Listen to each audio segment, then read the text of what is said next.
I'm Flight Officer Paramedic Jared Booth with the California Highway Patrol. We are here at the Yuba River training for water river-related rescues. With all the snowfall this winter, we are anticipating the snowmelt runoff to result in very high, fast-moving river currents, which can lead to very dangerous situations for people.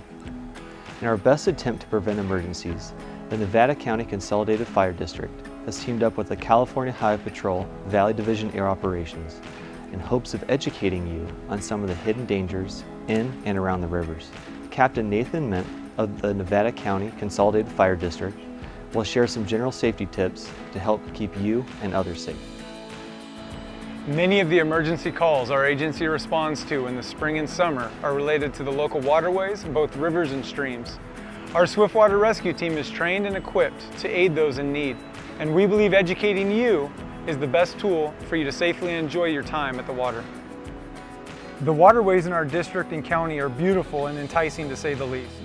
The warm weather invites thousands of people each year to enjoy these natural features in attempts to cool off or just enjoy nature.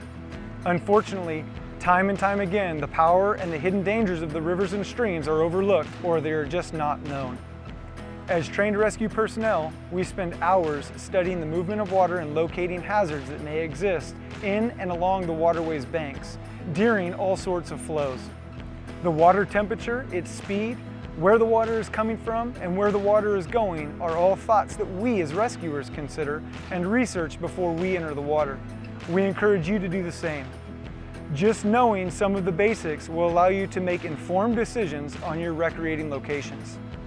The power of water is immense. For many, many years, water has used its power to cut, move, and channel its way through these canyons and ravines, resulting in features filled with unstable rocks, downed trees, and other hazards. These hazards have potential to trap, strand, or drown even the strongest of swimmers.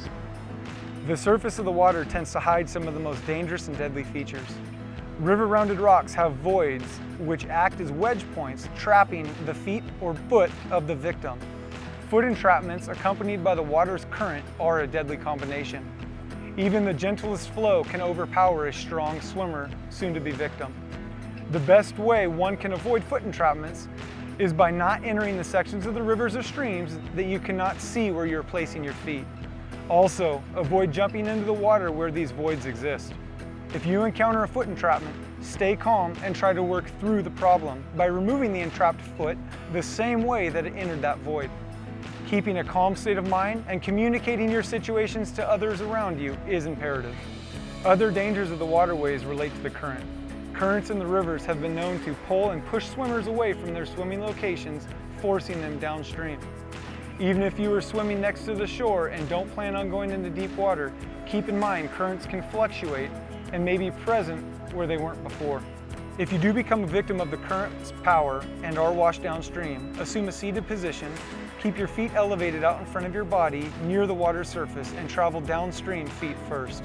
Use your arms to direct you in the current and try to find calm water to paddle to. Yelling for help and making your distress known will aid in making others aware of the situation. Finally, swimming while intoxicated or under the influence of drugs or alcohol is a sure way to put your life at risk.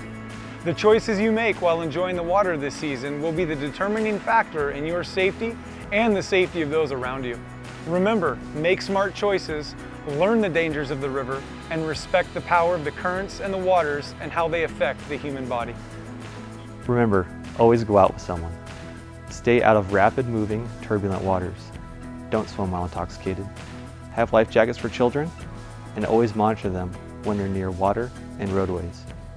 Please enjoy and stay safe.